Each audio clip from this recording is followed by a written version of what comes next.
Jake Morrison stood at the large window of Nexus Station and watched the stars. The station was huge, bigger than any city on Earth. Ships from 40 different worlds came here every day. Some looked like metal birds, others like floating crystals, and a few that hurt his eyes to look at directly. This was where the galaxy made its important decisions. He had been here for 3 years now. 3 long years of meetings and talks and careful words. Jake represented all of humanity in the Galactic Council. It was a big job for one person, but humans were still new to the galaxy. Most alien species had been traveling between stars for thousands of years. Humans had only joined them 50 years ago. The corridor behind him buzzed with activity. Delegates from dozens of worlds moved through the halls. Some walked on legs like humans, others floated, and some moved in ways that made no sense at all. Jake had learned to recognize most of them by now. The tall blue Centaurians with their 4 arms. The rock-like granite people who spoke in rumbles. The energy beings from the core worlds who appeared as shifting lights. But today was different. Today brought bad news from the outer rim of the galaxy. Jake walked into the main council chamber. The room was a perfect circle with seats arranged in rings. Each species had their own section designed for their needs. Some seats were filled with water for the fish-like aquarians. Others glowed with heat for the silicon-based life forms. The human section was simple, just a chair and a small desk. He took his place and looked around. The chamber was fuller than usual. Crisis meetings always brought out more delegates. In the center of the room, a large hologram showed a map of the galaxy. Red dots marked the trouble spots. There were too many red dots. Ambassador Valtara of the Avalon Collective sat 3 sections over from Jake. Her people looked almost human, but taller and stronger. Their skin had a silver tint, and their eyes were bright gold. The Avalons were warriors, but they followed strict codes of honor. They had been Jake's strongest allies in the council for the past 2 years. Valtara caught his eye and nodded. Her expression was serious. She knew what was coming. The council speaker, an ancient being that looked like a tree made of light, called the session to order. Its voice echoed in everyone's mind rather than through their ears. "We gather in crisis," the speaker said. "The Zephyrian Empire continues its expansion. New reports have arrived." The hologram changed. Now it showed star systems along the galaxy's edge. One by one, they turned red as the speaker continued. Kepler Station, destroyed. Population 12 million. Miranda Colony overrun. Population 8 million. The mining worlds of the outer belt, all silent. Combined population 43 million. Jake felt his hands tighten into fists. Numbers on a screen, but each number was a life. Families, children, people who had done nothing wrong except live in the wrong place when the Zephyrians decided to expand their empire. "The Zephyrians are not negotiating," continued a delegate from the merchant worlds. "They attack without. Warning, they take no prisoners. They leave nothing behind but empty worlds." Another delegate, this one from the religious orders, spoke up. "Perhaps if we send another diplomatic mission? Surely they can be reasoned with?" Jake wanted to laugh, but it would not be diplomatic. This was the 5th diplomatic mission they had discussed. The first 4 never came back. "The time for talk is over," Jake said, standing up. His voice carried clearly in the chamber. "Every day we debate, more people die. We need to act now." A wave of uncomfortable sounds filled the chamber. Different species showed unease in different ways. The Centaurians' blue skin darkened. The granite people's rumbling grew deeper. The energy beings flickered more rapidly. Valtara stood as well. "The human speaks with passion, but passion is not wisdom. War should be the last choice, not the first." "This is already war," Jake replied. "The Zephyrians started it when they began killing innocent people. We didn't choose this fight, but we can choose to end it. The delegate from the advanced minds, a species that had evolved past physical bodies, spoke in its cold, logical tone. Military action requires unanimous council approval. Such approval has never been given in the history of this body. Then maybe it's time to make history, Jake said. More uncomfortable sounds filled the chamber. Jake looked around at the faces, or what passed for faces, of the other delegates. He saw fear, uncertainty, and something else. Disapproval. The debate continued for hours. Jake presented intelligence reports about Sifurian fleet movements. He showed projections of which worlds would be hit next. He explained how a quick strike could stop the expansion before it reached the core worlds. But the other delegates wanted to follow proper procedures. They wanted to file formal complaints.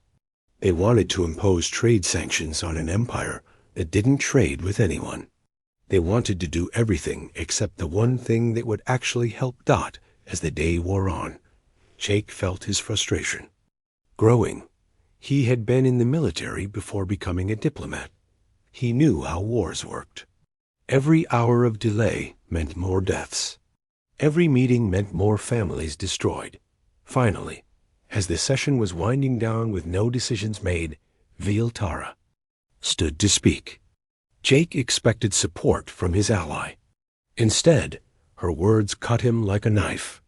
The human delegate shows why his species is not ready for true galactic civilization, she said, her golden eyes fixed on Jake. Humans are too young, too primitive. They think every problem can be solved with violence. They do not understand the wisdom of patience, the value of proper procedure. The chamber fell silent. Jake felt every eye in the room on him. Ambassador Morrison represents a species that has known space travel for less than a century, Veltara continued. His people are warmongers who solve everything with force. They do not comprehend true diplomacy. Perhaps it was an error to grant humanity a seat on this council so soon. The words hit Jake harder than any physical blow. Coming from Veltara, his ally and friend, they hurt even more. He had worked for 3 years to build trust, to show that humans could be partners in galactic civilization. In one speech, she had destroyed all of that work. Jake stood slowly. The chamber was completely quiet now. He looked at Veltara, then at the other delegates. Their expressions ranged from agreement to embarrassment, but none showed support. He thought about the numbers on the hologram. 63 million people dead while the council talked. By tomorrow, that number would be higher. By next week, higher still. Jake reached up and began to unfasten the ceremonial clasp that held his diplomatic cloak. The ceremonial clasp came undone with a soft click. Jake held it in his palm for a moment, feeling its weight. The small piece of metal bore the symbol of Earth, a blue and green sphere surrounded by stars. It had been given to him 3 years ago when he first took his seat on the Galactic Council. He set the clasp down on his desk with careful precision. The sound echoed in the silent chamber.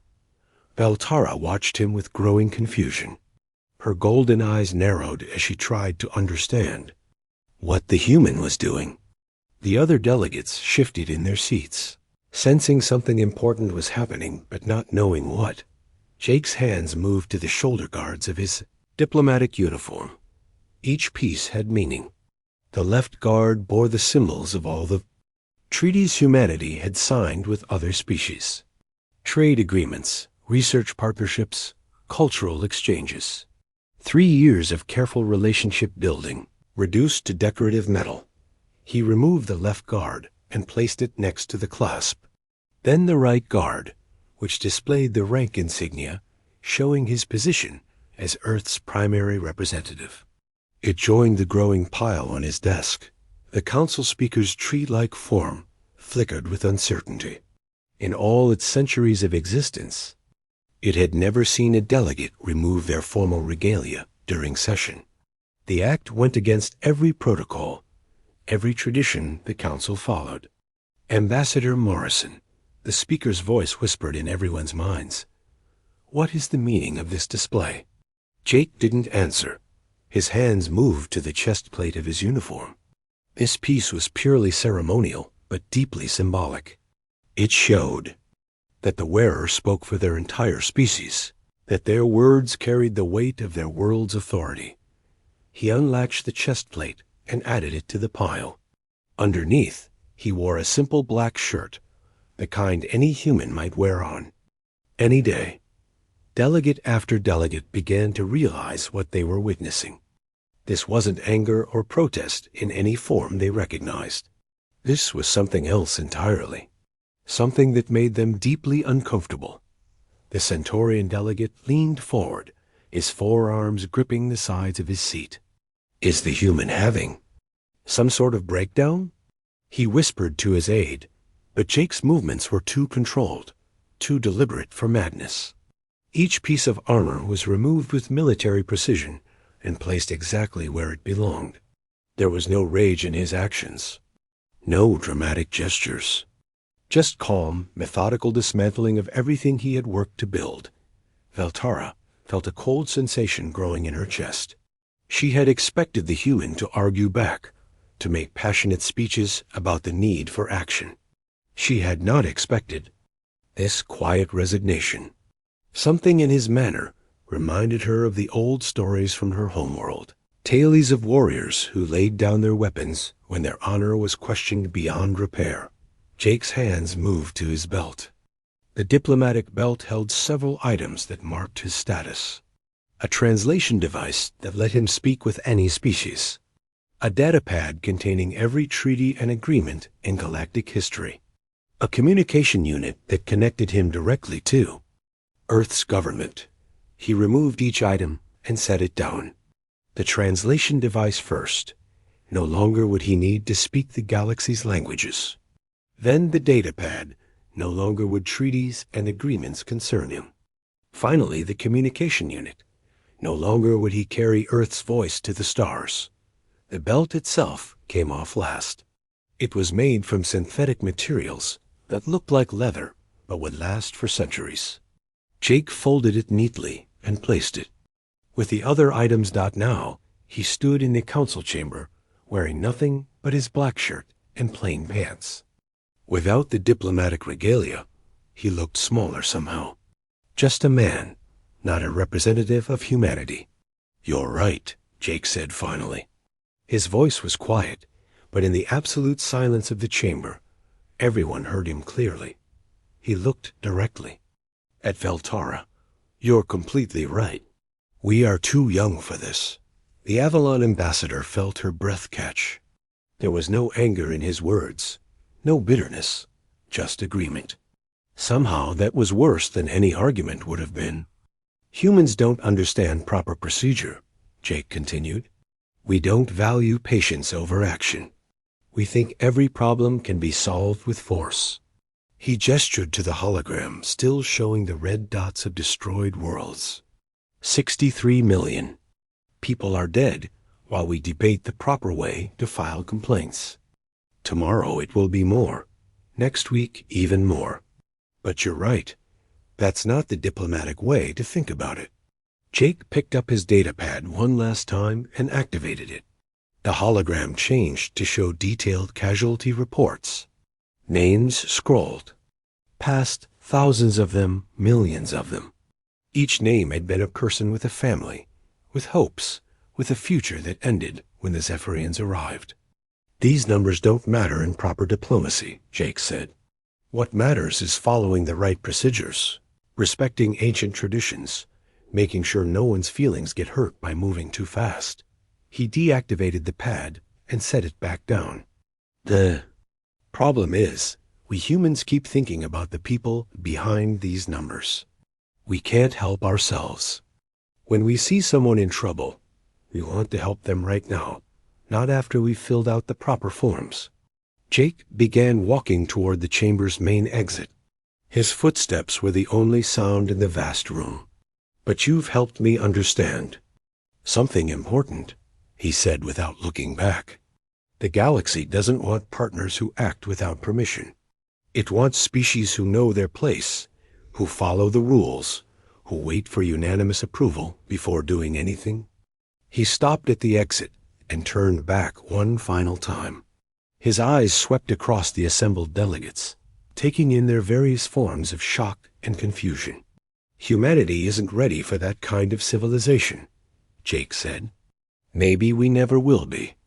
So we'll stop pretending we can be something we're not. Veltara found her voice at last. Jake, wait. This is not what I meant. It's exactly what you meant, he replied calmly. And you are right to say it. We don't belong here. The council speaker's form pulsed with urgent light. Ambassador, surely we can discuss this matter in proper forum. There are procedures for addressing grievances between delegates. Jake almost smiled. Even now, even in this moment, they were talking about procedures. I'm no longer an ambassador, he said. I'm just Jake Morrison, a human who tried to be something he wasn't. He looked at the pile of regalia still sitting on his former desk. 3 years of careful diplomacy reduced to decorative metal and synthetic cloth. Earth will send someone to collect those items, he said, or don't. It doesn't matter now. Jake turned and walked through the exit. The doors closed behind him with a soft whisper of air. The greatest diplomatic crisis in galactic history had just begun, and it started not with angry words or dramatic declarations, but with a human quietly walking away. In the chamber, 40 species sat in stunned silence, staring at an empty chair and a pile of abandoned armor. None of them quite understood what had just happened, but all of them sensed that something fundamental had changed. The red dots on the hologram continued to blink, marking worlds where people died while the galaxy debated proper procedure. Outside the chamber, Jake Morrison walked through the corridors of Nexus Station one last time. No longer a diplomat, no longer an ambassador, just a human going home. The message went out exactly 6 hours after Jake Morrison left the council chamber. It traveled through quantum communication networks, reached human colonies scattered across dozens of star systems, and arrived at every diplomatic post, trade, station, and research facility where humans worked alongside alien species. The message was simple. 2 words: come home. Dr. Lisa Carter was in the middle of surgery when the message reached her. She worked at the Meridian Medical Station, a neutral facility that treated patients from 12 different species. Her hands were deep inside.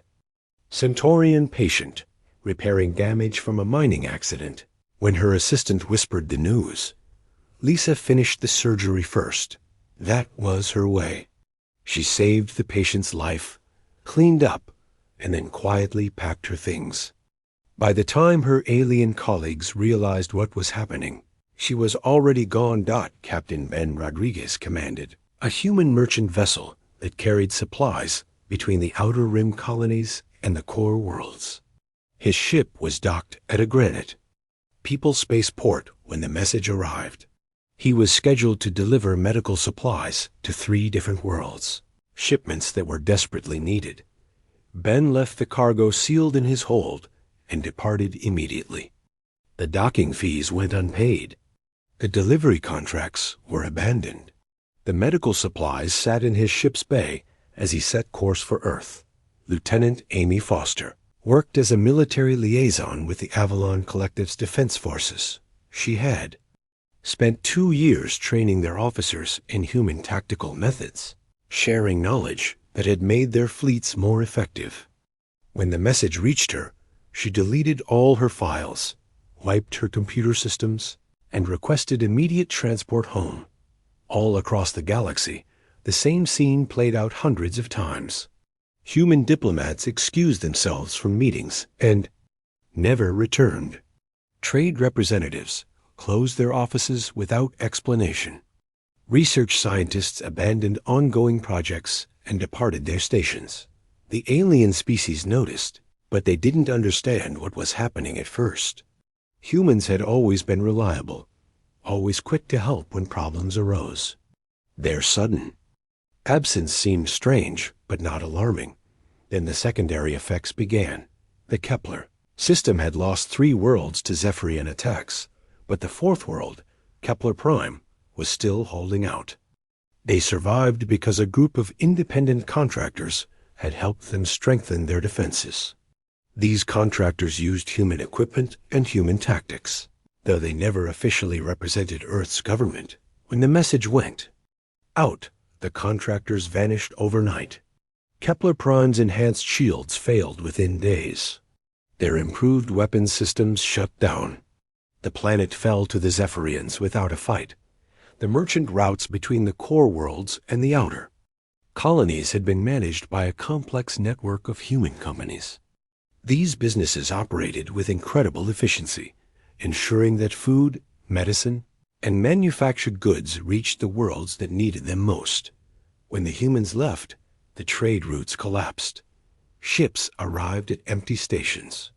Cargo sat undelivered in warehouses. The precise timing that kept goods flowing smoothly disappeared, replaced by confusion and delays. At Nexus Station, the other delegates tried to understand what had happened. Veltara called Earth directly, but her messages were returned with polite, automated responses. The Galactic Council has determined that humanity is not ready for interstellar diplomacy. Please direct all inquiries to your designated council representatives. The council speaker convened emergency sessions, but they accomplished nothing.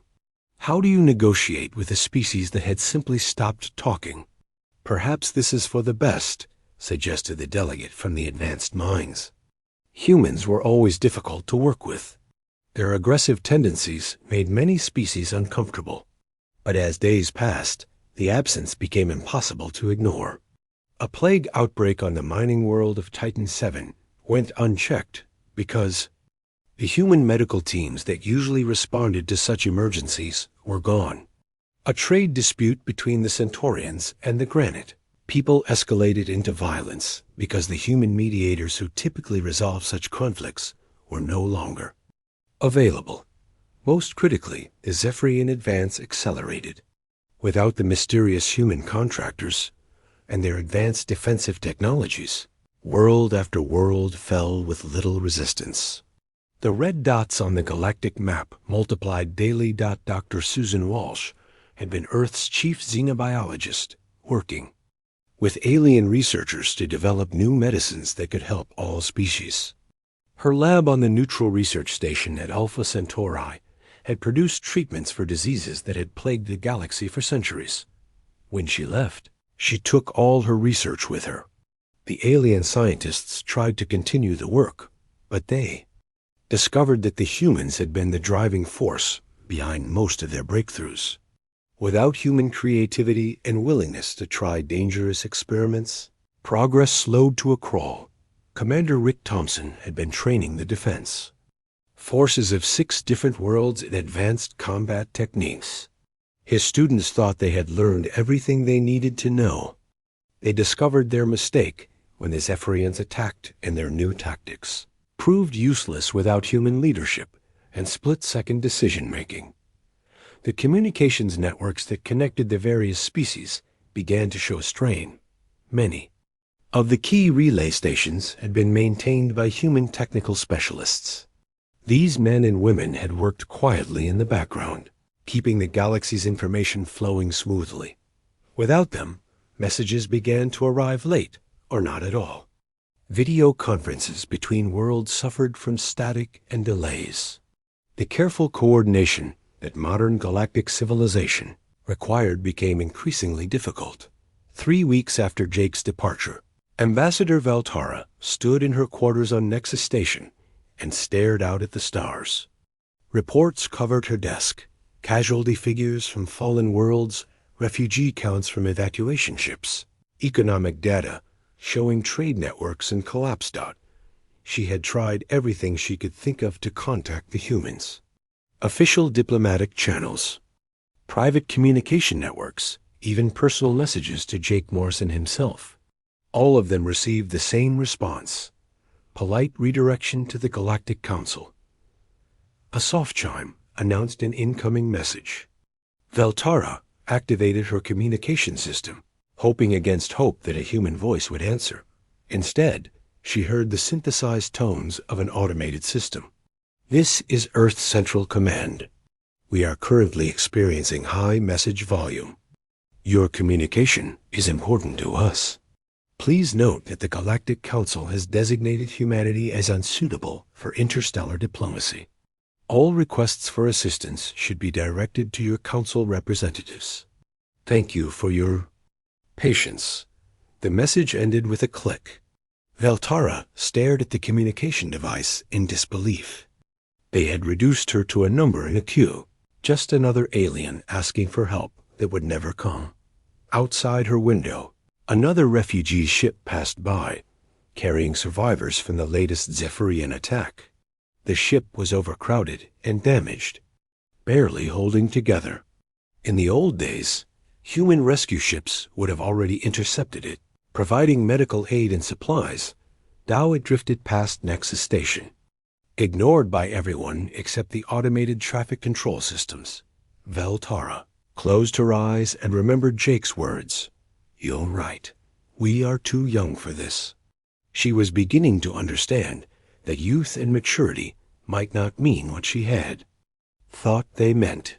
Perhaps there was more than one way to be civilized, and perhaps the galaxy had just lost the only species that truly understood how to protect the innocent. 6 months had passed since Jake Morrison walked out of the council chamber. The Galactic Council finally reached a unanimous decision about the Zephyrian Empire. After careful deliberation, proper procedure review, and extensive debate, they voted to send a formal diplomatic protest. The message was beautifully written.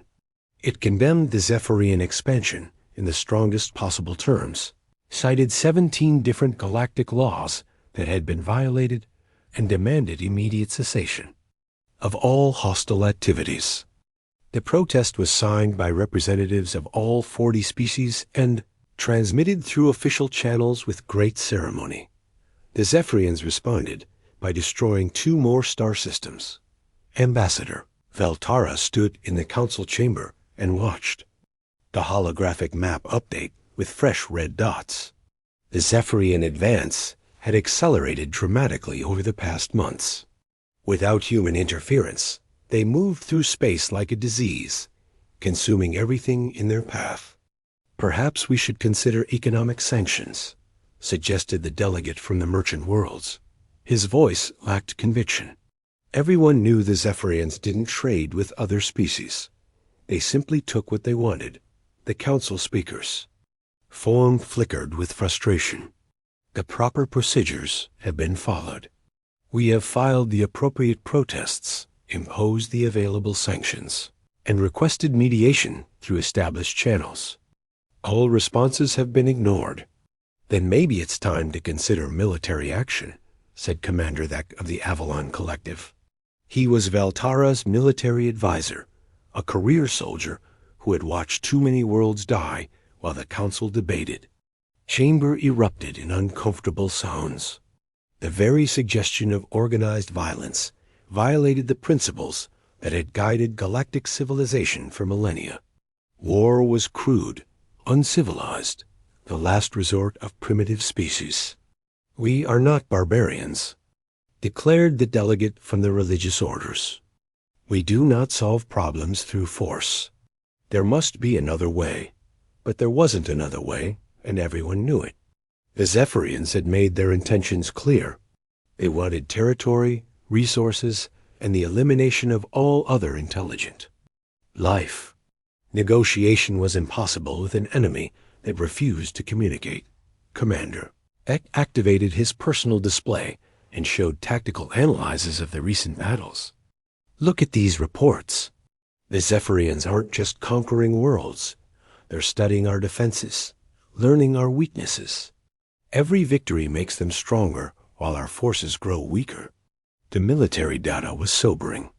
Species after species had tried to stand against the Zephyrian advance using their traditional methods. The honor-bound warriors of the Avalon Collective fought heroically and died gloriously, achieving nothing except beautiful funeral songs. The technology-dependent races deployed their most advanced weapons and watched them fail against enemies, who adapted faster than anyone had thought possible. "Where are our human military advisors?" asked the Centaurian delegate. "They trained many of our defense forces. Surely they can help us understand these tactical problems." Silence filled the chamber. Everyone knew the answer, but no one wanted to say it out loud. "The humans are no longer available," Beltara said quietly. "We decided they were too primitive to participate in galactic affairs. Remember?" The words hung in the air like an accusation. Several delegates shifted uncomfortably in their seats. The decision to marginalize humanity had seemed reasonable at the time, even necessary. Now it looked like the greatest mistake in galactic history. "We could send another diplomatic mission to Earth," suggested the delegate from the Advanced Minds. Surely they would be willing to provide purely technical assistance. Veltara had tried that approach months ago. Her messages to Earth received polite automated responses, directing her to contact the Galactic Council for all matters relating to interstellar diplomacy. When she tried to reach Jake Morrison personally, she got a recording saying he was no longer in government service. "They're not coming back," she said. "We made it clear that we didn't want their help." They listened. More uncomfortable silence. The truth was becoming impossible to ignore. Humanity had been the one species willing to take decisive action when action was needed. Without them, the galaxy had no answer to determined aggression except paperwork and strongly worded protests. Tactical display updated again, showing the latest Zephyrian movements. Their fleets were approaching the core worlds now, the heart of galactic civilization. At their current rate of advance, they would reach Nexus Station within 3 months. "We need to evacuate the civilian populations from the threatened worlds," Commander Thex said. "At least we can save lives even if we can't save territory." "Where will they go?" asked the delegate from the Granite People. "Our worlds are already overcrowded with previous refugees. We cannot accept more without creating humanitarian disasters." It was a fair question with no good answer. The galaxies. Refugee processing systems had been overwhelmed months ago. Ships full of displaced families drifted between stars, looking for worlds willing to accept them. Most were turned away due to bureaucratic complications or resource limitations. Veltara remembered something Jake had said during one of their private conversations. Years ago, she had asked him why humans were so quick to help strangers, why they risked their own people to save others. His answer had puzzled her at the time. "When someone needs help, you help them," he had said. "You don't ask if they're the right species or if you have the proper authorization. You just help. Everything else is just excuses." She had thought. It was naive then. Now she wondered if it might have been wisdom. "What about the human colonies?" asked the Centaurian delegate. "Surely they would accept refugees. They have experience with rapid population expansion." Several delegates exchanged glances. It was true that human space was vast and largely empty. Earth's colonies could theoretically absorb millions of refugees without difficulty. But approaching humanity for help would require admitting that the Council had been wrong. "The humans made their position clear," said the delegate from the religious orders. "They consider themselves separate from galactic civilization now. We cannot expect assistance from them." The Council speaker's form pulsed with tired light. In its centuries of existence, it had never faced a crisis like this. The entire structure of galactic government was breaking down, revealed as inadequate. When confronted with an enemy that didn't respect rules or traditions, "Perhaps we should accept reality," it said finally. "The Zephyrian Empire cannot be stopped through diplomatic means.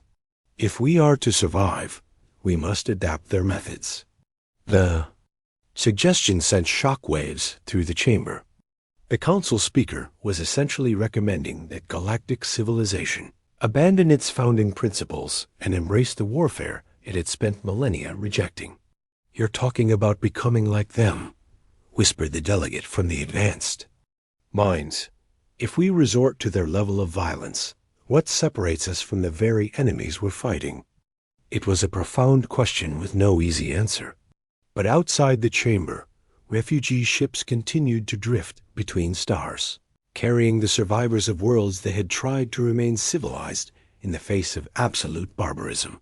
Veltara looked at the holographic map one more time.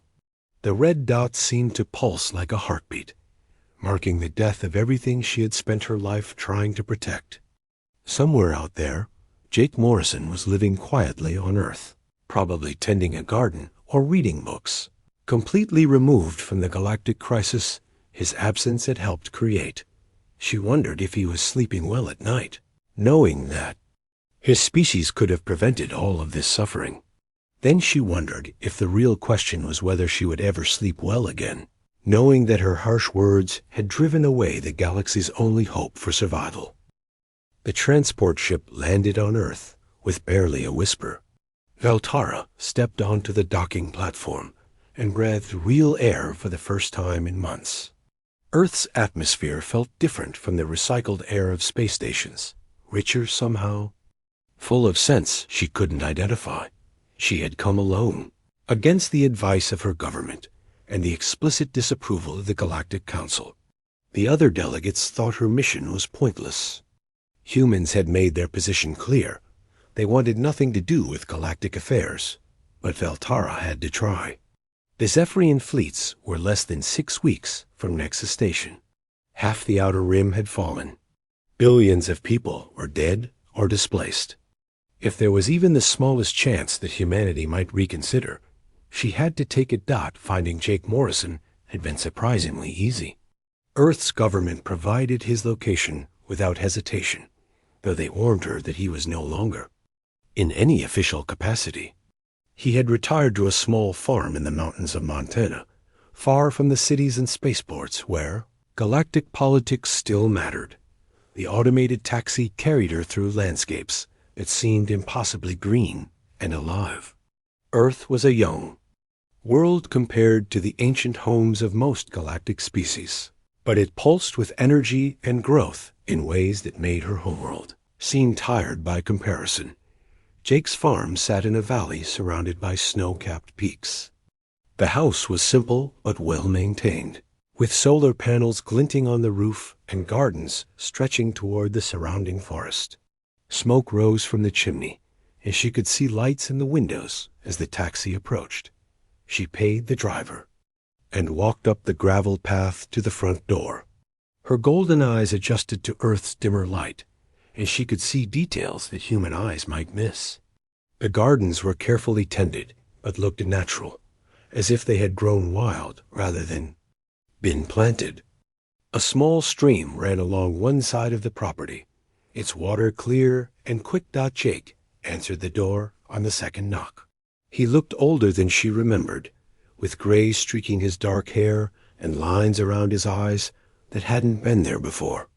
But his stance was still straight, still military, and his eyes were as sharp as ever. "Veltara," he said calmly. "I wondered when someone would come." He didn't seem surprised to see her. He stepped aside and gestured for her to enter. As if galactic ambassadors visited his farm every day. The inside of the house was warm and comfortable. Books lined the walls, actual paper books, not digital displays. A fire crackled in the fireplace, and the smell of cooking food drifted from the kitchen. It felt more like a home than any place she had lived in years. "Coffee?" Jake asked. "I know your species can process caffeine." She nodded and took a seat in a chair by the fire. Jake disappeared into the kitchen and returned with 2 steaming mugs. The coffee was stronger than she expected, with an earthy flavor that somehow matched the mountain setting. "The council sent you?" he asked, settling into the chair across from her. "No," Veltara said. They think this mission is pointless. I came on my own. Jake sipped his coffee and studied her face. How bad is it? She activated a small holographic projector and showed him the current galactic map. The red zones had spread like an infection, consuming world after world. The Zephyrian advance seemed unstoppable. 6 weeks until they reach Nexus Station, she said. Maybe less. After that, the core worlds will fall one by one. Jake studied the display without emotion. His face revealed nothing of what he was thinking. The Council voted to impose economic sanctions, Valtara continued. Then we sent diplomatic protests. When those failed, we considered military action, but we couldn't reach consensus on proper engagement rules. Of course you couldn't, Jake said quietly. People are dying while we debate procedure, she said. Entire species are being wiped out. Children, families, innocent people who never did anything except live in the wrong place at the wrong time. She paused and met his eyes. You were right. We were wrong. I was wrong. Jake set down his coffee mug and leaned back in his chair. What do you want from me, Valtara? Come back, she said simply. Humanity can stop this. Your people know how to fight wars that need to be won. The galaxy needs you. The galaxy made it very clear that it didn't want us, Jake replied. You specifically said we were too primitive, too young, too violent. Has that changed? Valtara felt heat rise in her cheeks. I was trying to preserve the peace. I thought there had to be a better way than rushing into battle. And was there? The question hung in the air between them. They both knew the answer. No. She whispered. There wasn't. Jake stood and walked to the window. Outside, the last light of sunset painted the mountains in shades of gold and purple. Earth was beautiful, in ways that most species never bothered to notice. Let me tell you what humanity has been doing while the galaxy burned, he said. We've been running refugee operations. Unmarked ships, civilian volunteers, people risking their lives to evacuate families from worlds about to fall. Valtara felt her breath catch. What? Did you think we just stopped caring because we left the council? Jake asked. We've got 3 billion refugees living in human space right now. Families from 40 different worlds, including yours. We're building new cities, teaching alien children human languages, sharing our technology and our food and our homes. He turned back to face her. We're doing the work anyway, Valtara. We just stopped asking permission first. She stared at him in amazement. While the council debated and the galaxy burned, humanity had been quietly saving lives on a massive scale. Why didn't you tell anyone? She asked. Because you made it clear that you didn't want our help, Jake said. You wanted us to follow proper procedures, respect traditional authority, wait for unanimous approval before taking action. We couldn't do that and save lives at the same time. He returned to his chair and picked up his coffee mug. The armor I took off that day wasn't just diplomatic protocol, he said. It was our attempt to be what you wanted us to be. Civilized by your standards, patient by your standards, reasonable by your standards. And without the armor? Valtara asked. Jake smiled for the first time since she'd arrived. It wasn't a particularly nice smile. Without the armor, we're just humans doing what humans do. We protect people who need protecting, fight enemies who need fighting, and we don't apologize for being effective. Valtara leaned forward in her chair. Will you come back to the council? Will humanity rejoin galactic civilization? Not as junior partners waiting for permission to act, Jake said. Not as representatives who have to justify every decision to species that have never faced a real crisis. Then how? Jake set down his mug and met her eyes. As equals. As the species that gets called when something needs to be done and done. Right. As the ones who do the ugly, necessary work that keeps civilized people safe in their beds at night. The council would never agree to that, Beltara said. Then the council can handle the Zephyrians on their own, Jake replied calmly. Outside? The window. Full darkness had fallen. Stars appeared in the clear mountain sky, brilliant points of light unmarred by city glow. Somewhere among those stars, the Zephyrian fleets continued their advance. The refugee camps, Beltara said finally. Can I see them? Jake nodded. Tomorrow.